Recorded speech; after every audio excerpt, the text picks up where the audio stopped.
The day started like any other in Washington, D.C. The sun was bright, casting long shadows over the busy streets.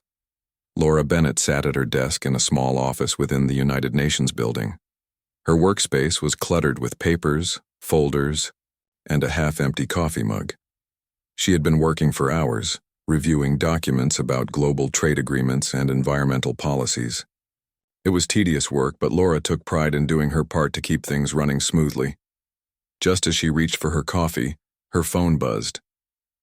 It was a call from Dr. Emily Hayes, a senior scientist at NASA. Emily's voice was urgent. "Laura, you need to come to the observatory right away. Something big just happened." Without asking questions, Laura grabbed her jacket and headed out the door. The drive to the observatory felt longer than usual, her mind racing with possibilities. What could be so important that it couldn't wait? When she arrived, the room was filled with scientists and engineers, all gathered around a large screen displaying data. Emily greeted her with a serious expression. "We intercepted a signal," she said. "It's not from Earth." Laura froze. She had read about the possibility of extraterrestrial life, but this was different. This was real. The signal was clear, deliberate, and unmistakably artificial. It contained coordinates and a message written in a language no one on Earth had seen before, but it wasn't random noise. It was a communication. Over the next few hours, linguists and cryptographers worked tirelessly to decode the message. By the end of the day, they had translated it. The message came from a species calling themselves the Veilith. They claimed to have observed Earth for centuries and now wished to invite humanity to a peace conference. The location was given as a massive starship orbiting Saturn. The invitation was simple, yet profound. Join us in dialogue to ensure mutual understanding and cooperation. News of the message spread quickly. Governments around the world convened emergency meetings. Some leaders saw the invitation as an opportunity, a chance to secure allies in the vastness of space. Others were skeptical, fearing it might be a trap. Debates raged, but eventually a decision was made. Humanity would send a delegation to meet the Veilith. Laura was chosen to lead the team, not because she was the most experienced, but because she had a reputation for staying calm under pressure. Her first task was to assemble the group. She needed people who could represent Earth's diversity and expertise. After much deliberation, she selected two individuals. The first was Daniel Carter, an astrophysicist known for his logical approach to problem solving. Daniel had spent years studying distant stars and planets, and his knowledge of space would be invaluable. The second was Rachel Monroe, a journalist, famous for her bold reporting. Rachel wasn't a scientist or a diplomat, but she argued that transparency was crucial. If humanity was going to trust this encounter, the public deserved to know what happened. As the team prepared for departure, tensions ran high. World leaders bombarded Laura with questions. What if the Veilith turned hostile? What if they demanded something Earth couldn't give? Laura did her best to reassure them, but privately, she shared their concerns. To make matters worse, rumors began circulating about leaks.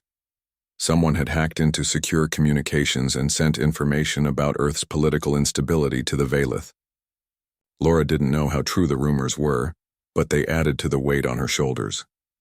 The day of departure arrived faster than anyone expected. The spacecraft designed for the journey was sleek and modern, equipped with the latest technology. As Laura, Daniel, and Rachel boarded, they were greeted by Captain Lewis, a seasoned astronaut tasked with piloting the mission. He gave them a brief overview of the flight plan and assured them everything would go smoothly. Despite his confidence, Laura couldn't shake the feeling of uncertainty that lingered in the air. The journey to Saturn took several days. During that time, the team bonded over meals and discussions about what they might encounter. Daniel spent hours poring over data about the Veilith starship, trying to understand its design. Rachel interviewed everyone on board, capturing their thoughts and fears for a series of articles she planned to publish upon their return. Laura, meanwhile, focused on preparing for the conference. She rehearsed speeches, anticipated questions, and tried to imagine every possible scenario. As they approached Saturn, the Valith starship came into view. It was enormous, dwarfing their own vessel. Its surface shimmered with an iridescent glow, and its shape was unlike anything they had ever seen. Laura felt a mix of awe and apprehension. This was it. The moment humanity stepped onto the galactic stage. Captain Lewis guided the spacecraft toward a docking bay, and soon they were inside the alien vessel. The airlock opened, revealing a corridor that seemed alive. The walls pulsed faintly, and the floor felt soft beneath their feet. A figure emerged from the shadows. It was tall and slender with translucent skin that glowed blue. This was Kyle, the Valith ambassador. "Welcome," Kyle said in perfect English. Its voice was smooth and melodic, carrying an air of authority. "We have awaited your arrival with great interest." Laura stepped forward, extending her hand. Kyle tilted its head but did not reciprocate the gesture. Instead, it gestured for them to follow. As they walked through the corridors of the starship, Laura marveled at the advanced technology surrounding them. Everything seemed to operate seamlessly, without buttons or switches. Kyle explained that the Valith had observed Earth for centuries, watching its progress and potential. They believed it was time to establish formal relations. But there was a catch. The Valith sought allies to combat a greater threat, a predatory species known as the Zenari. Laura listened intently, nodding along. But as Kale spoke, she couldn't help but notice the subtle hints of confusion in its tone. The Valith clearly expected Earth to be united, unaware of the chaos and division that plagued humanity. Laura knew this would be their biggest challenge. How could they convince the Valith to trust them when Earth itself was so deeply fractured? For now, though, they had arrived. The conference was set to begin, and the fate of humanity rested in their hands. The human delegation followed Kale through the winding corridors of the Valith starship. The walls continued to pulse faintly, as if the ship itself were alive. Laura couldn't shake the feeling that they were being watched, not just by Kale, but by unseen eyes hidden within the alien vessel. Every step felt heavier than the last, and she glanced at Daniel and Rachel, searching for reassurance. Daniel's expression was calm, his eyes scanning the surroundings with scientific curiosity. Rachel, on the other hand, looked uneasy, her fingers gripping the strap of her camera bag tightly. Kale led them to a large chamber that served as a meeting room. The space was circular, with smooth, glowing panels lining the walls. In the center stood a round table made of some kind of reflective material. Chairs, or what appeared to be chairs, floated slightly above the floor, their design sleek and unfamiliar. Kale gestured for the humans to sit, and after a moment of hesitation, they complied. The floating chairs adjusted themselves to fit their forms, though none of the humans could suppress a slight gasp of surprise when they did. "Before we begin," Kyle said, its voice calm but firm, "we must understand your world. Tell us of your governance, your unity, and your purpose." Laura nodded, swallowing her nerves. She had prepared for this moment, rehearsing her words countless times during the journey. But now, face to face with an alien ambassador, those words felt inadequate. "We are a diverse species," Laura began, choosing her phrasing carefully. "Earth is home to many nations, each with its own culture, beliefs, and systems of government. We have achieved great things together, but we also face challenges.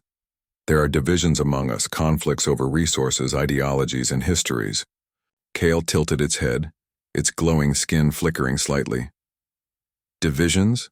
it asked, as if the concept were foreign. "You mean to say your people do not act as one?" Laura hesitated. How could she explain centuries of war, colonization, inequality, and political strife in simple terms? "Not always," she admitted, "but we strive to work together. Our differences make us unique, but they also create friction. It is complicated." Daniel leaned forward, sensing Laura's struggle. "What Laura means," he interjected, "is that humanity is still learning. We are capable of cooperation, especially when faced with common threats. For example, when natural disasters strike or diseases spread, nations often come together to help one another. Cale regarded him silently, its translucent features unreadable. Then it turned to Rachel. "And you," it said. "You are not a leader or a scientist. Why are you here?" Rachel straightened, her earlier unease replaced by determination. "I'm here because the people of Earth deserve to know the truth about this meeting. If we're going to trust you, and if you're going to trust us, there needs to be transparency. My job is to share what happens here with the rest of the world." Cale's glow dimmed slightly as if considering her words. "Transparency," it repeated. "An interesting concept. Among the Valith, such openness is unnecessary. Our minds are linked. Deception is impossible." The humans exchanged glances. None of them knew how to respond to that.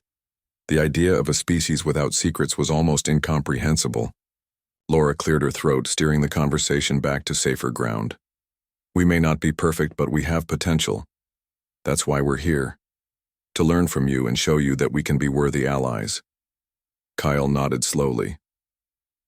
"Potential is valuable," it said, "but time is short.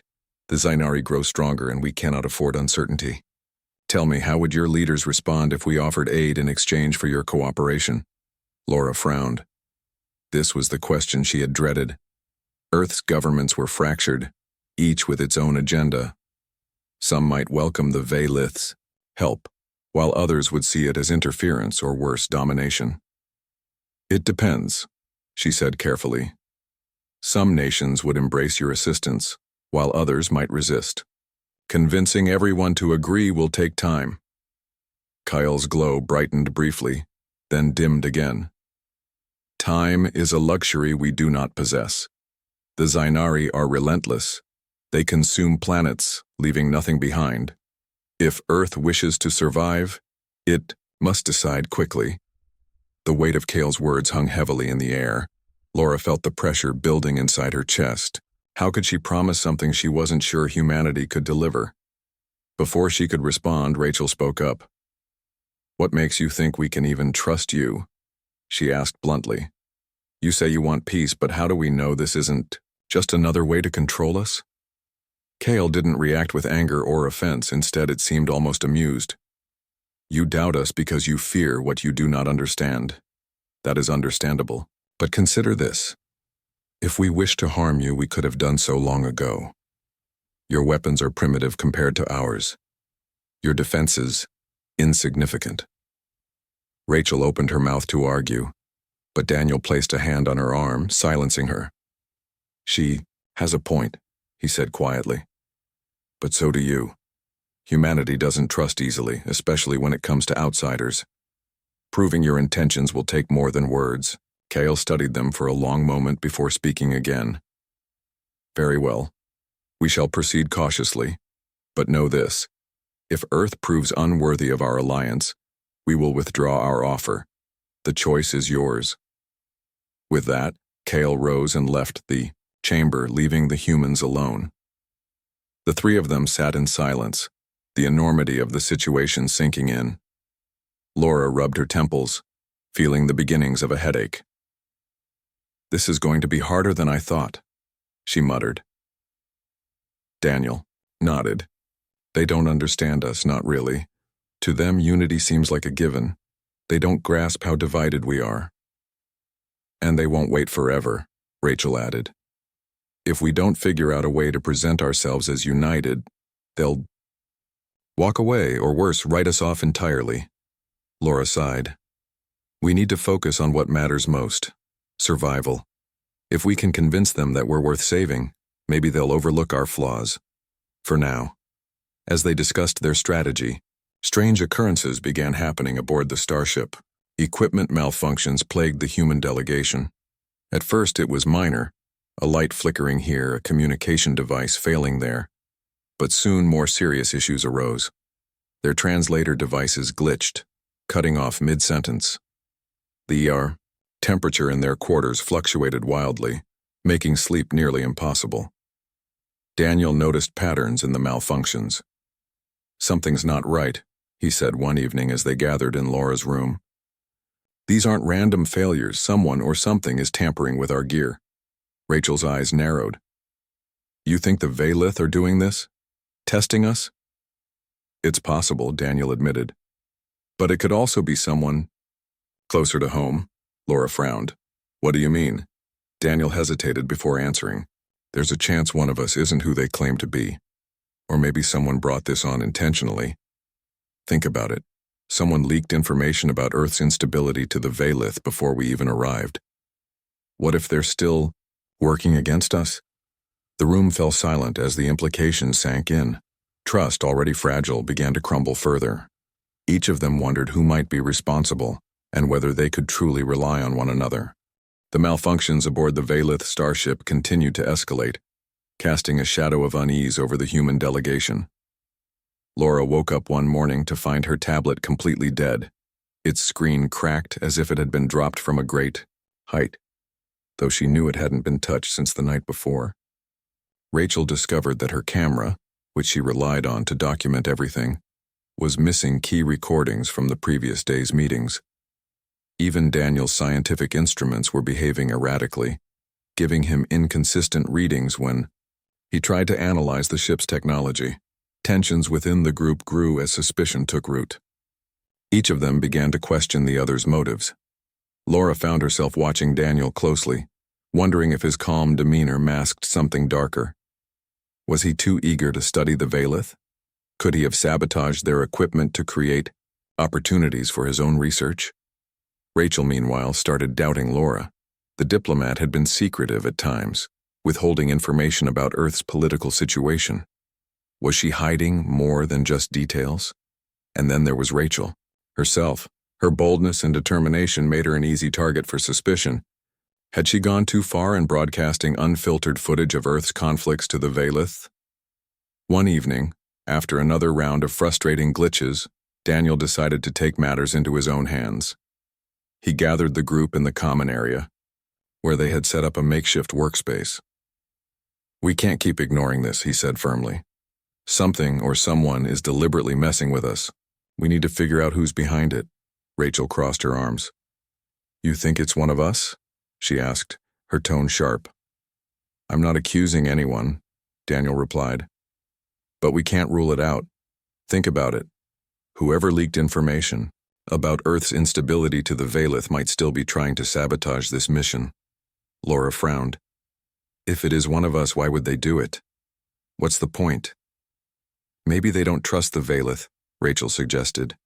Or maybe they're working for someone back on Earth, someone who doesn't want us to succeed. The room fell silent as the weight of Rachel's words settled over them. It was a chilling thought, that one of them might be a traitor, secretly undermining their efforts. Laura felt a pang of guilt for even considering such a possibility, but she couldn't deny the evidence stacking up against them.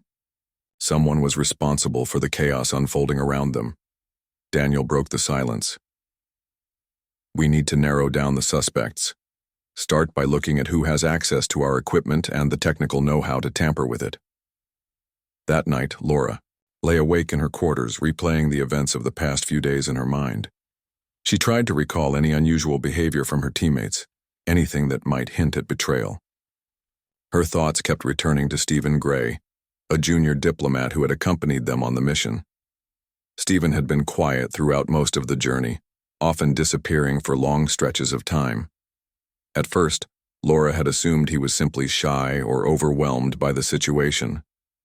Now she wasn't so sure. The next morning, Laura decided to confront Stephen. She found him in the dining area, sipping a cup of synthetic coffee. Stephen, she said, sitting across from him, can I talk to you for a moment? He looked up, startled. Of course, he replied, setting his cup down. What's on your mind? Laura hesitated, choosing her words carefully. I've noticed you've been spending a lot of time alone lately. Is everything okay? Stephen shifted, uncomfortably in his seat. Yeah, I'm fine, just processing everything, you know? This whole thing is a lot to take in. Laura nodded, pretending to agree. Then she leaned forward slightly. Listen, I need to ask you something. Have you noticed anything strange happening with our equipment? Stephen's eyes widened, and for a brief moment he looked like a cornered animal. but then he forced a smile. No, nothing unusual. Why do you ask? Laura studied his face, searching for signs of deception. Because things are breaking down left and right. Someone's tampering with our gear and we need to figure out who it is. Stephen sighed, running a hand through his hair. Look, Laura, I didn't want to say anything because I knew it would cause trouble, but yeah, I've been doing some of it. Laura's heart sank. Why? She demanded, her voice rising despite her best efforts to stay calm. Stephen held up his hands defensively. It's not what you think. I'm not trying to sabotage the mission. I needed to make sure the Valeth understood the risks of working with us. Earth isn't ready for this kind of alliance. Our governments are too divided, too unstable. If they see how chaotic we really are, maybe they'll reconsider before making any big decisions. Laura stared at him, torn between anger and understanding. You should have told me, she said finally. This isn't your call to make. We're here to represent humanity, flaws and all. Hiding the truth only makes things worse. Before Stephen could respond, Kale entered the room. Its glowing form cast an eerie light over the scene. Your presence is required, it said. An urgent matter has arisen. Without waiting for a response, Kale turned and floated away.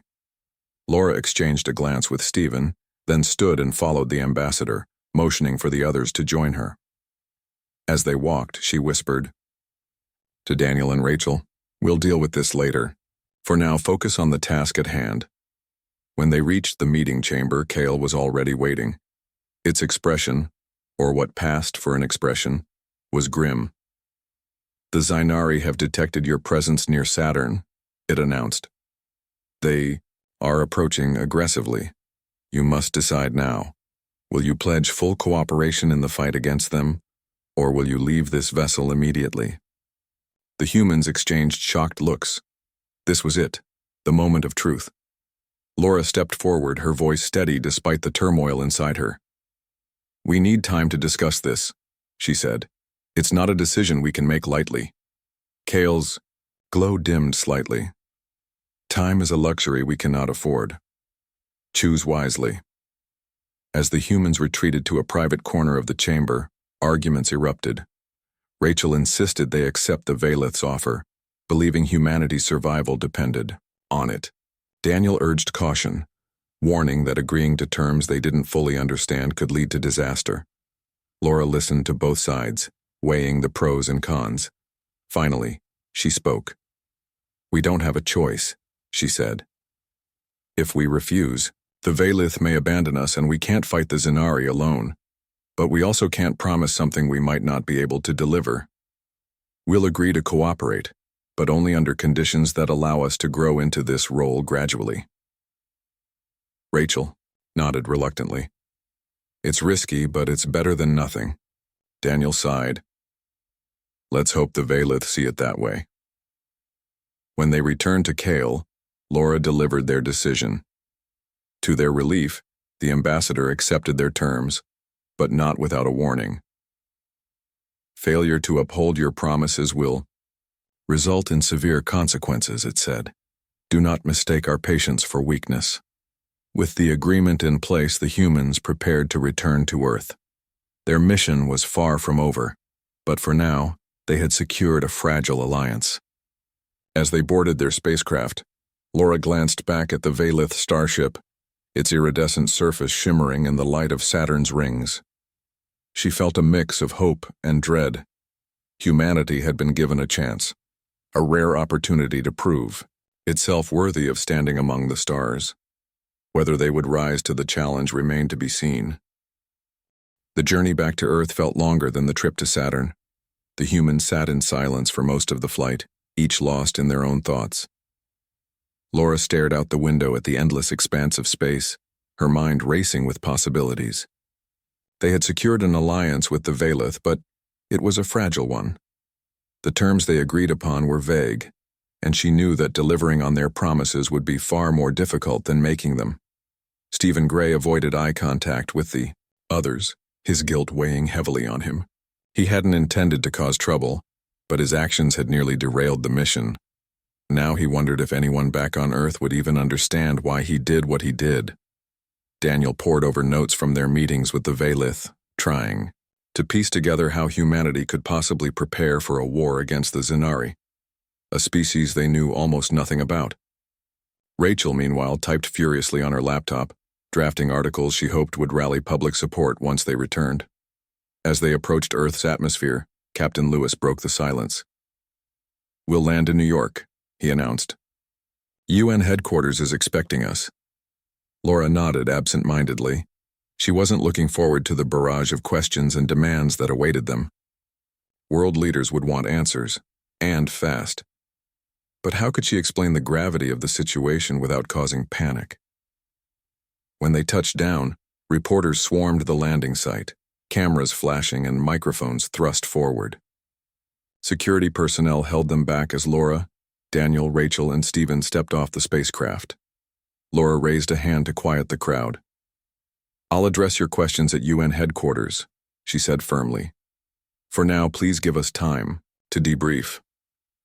Inside the UN building, tensions were high. Representatives from every nation filled the conference room, their faces a mix of curiosity and concern. Laura stood at the podium, flanked by Daniel and Rachel. Stephen chose to sit in the back, hoping to avoid attention. Laura took a deep breath before speaking. "The Valith have invited us to join their coalition against a common enemy, the Zenari," she began. "They believe we can contribute to this fight, but only if we prove ourselves capable of unity. Our agreement with them is conditional. If we fail to meet their expectations, they may withdraw their support." A wave of murmurs rippled through the room. Some delegates looked skeptical, while others seemed eager to embrace the challenge.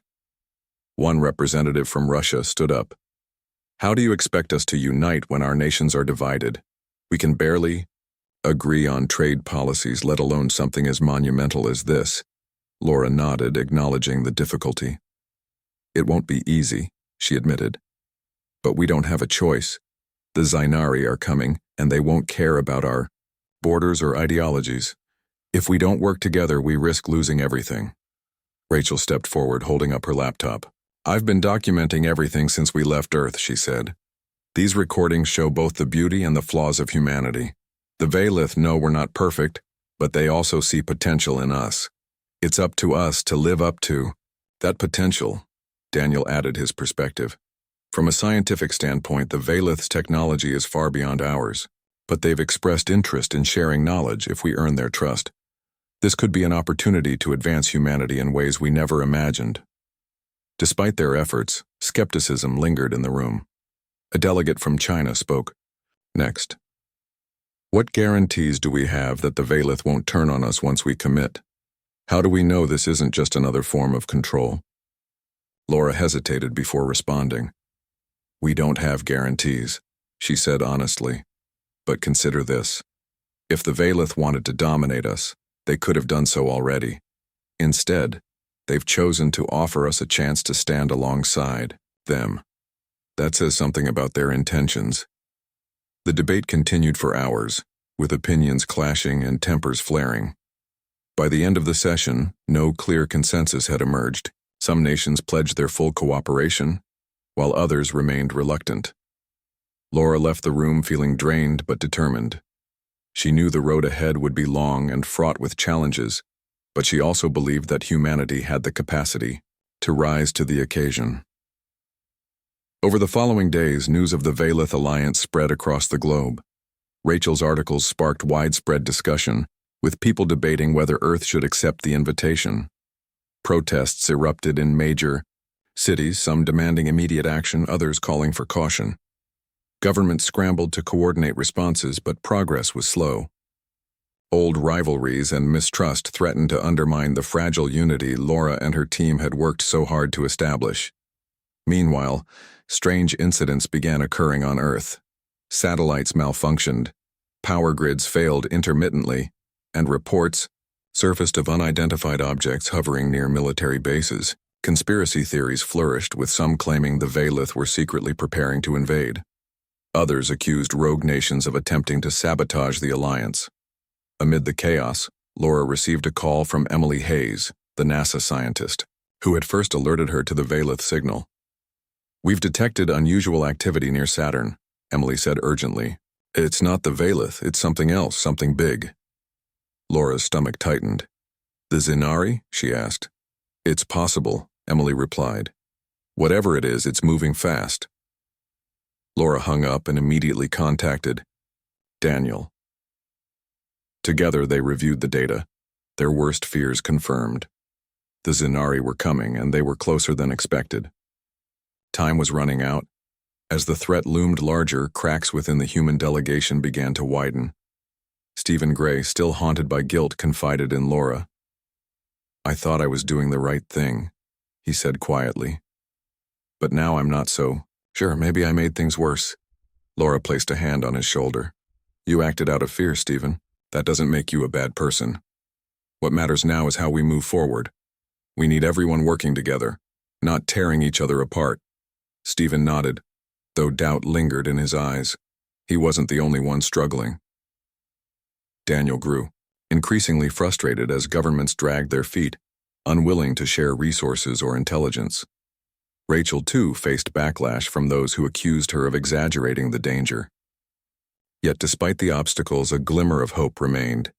In small but significant ways, humanity began to come together. Scientists collaborated across borders to study the Valith's technology. Citizens organized grassroots movements, urging their leaders to prioritize survival over politics.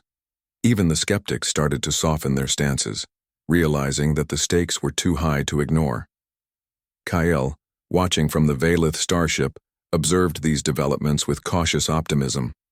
The ambassador had always known that humanity was flawed, but it had also seen flashes of brilliance, moments when individuals set aside their differences to achieve something greater. Whether those moments would be enough remained to be seen. As the Zinari fleet drew nearer, Laura called one final meeting with world leaders. "This is it," she said gravely. "We can either stand united or fall divided. The choice is ours." For the first time, there was no argument, no hesitation. Every nation present pledged its full support. The stage was set. Humanity had taken its first step toward becoming part of the galactic community, but the hardest battles were yet to come. The final days before the Zinari's arrival were a blur of activity. Humanity worked tirelessly to prepare for the inevitable confrontation, fueled by a newfound sense of unity. Factories once dedicated to consumer goods now churned out weapons and defense systems. Scientists from rival nations collaborated in labs, sharing knowledge that had been guarded for decades. Ordinary citizens volunteered their time and resources, knowing that the survival of their species depended on collective effort. It wasn't perfect. Old tensions still simmered beneath the surface, but for the first time in history, humanity stood as one. Laura Bennett spent her days coordinating with world leaders, ensuring that every nation contributed to the global defense strategy. She knew they couldn't match the Zinari's power directly, so she focused on unconventional tactics. Daniel Carter led teams of engineers in reverse engineering fragments of Valith technology provided by Kale. The goal was to create hybrid systems that could bridge the gap between human ingenuity and alien advancements. Rachel Monroe continued to document everything, her articles serving as both a record of humanity's struggle and a rallying cry for those who doubted the cause. Stephen Gray, burdened by guilt but determined to make amends, threw himself into logistics. He organized supply chains, ensuring that resources reached the front lines without delay. His quiet dedication earned him a measure of forgiveness from the others, though he still avoided speaking about his earlier actions. "I'm just trying to help," he would say whenever someone asked. And for now, that was enough. As the Zinari fleet approached Earth's orbit, the Valith starship positioned itself between the planet and the invaders. Kale addressed the humans one last time, through a secure communication channel. "The Zinari are relentless," it warned. "They will not negotiate or show mercy. Stand ready, and trust in your allies." Earth skies darkened as the Zinari ships entered the atmosphere. They were massive, jagged vessels that seemed to absorb light rather than reflect it. Their presence sent shockwaves across the globe, toppling buildings and disrupting communications. Panic spread like wildfire, but Laura and her team remained resolute. This was the moment they had prepared for. The battle began with a barrage of energy blasts from the Zinari ships. Cities crumbled under the assault and millions fled to underground shelters. But humanity fought back with everything it had. Fighter jets armed with hybrid weapons took to the skies, targeting the enemy vessels with precision. Ground forces used experimental shielding technology to protect civilians while launching counterattacks. For every loss they suffered, they adapted and struck harder. The Valith played a crucial role in the fight. Their advanced weaponry tore through the Zinari fleet, buying humanity precious time. Kale coordinated with Laura in real time, relaying strategic insights and adjusting their plans as the situation evolved. "You must hold the line," Kale urged during one transmission. "If the Zinari breach Earth's defenses, all will be lost." Hours turned into days as the battle raged on.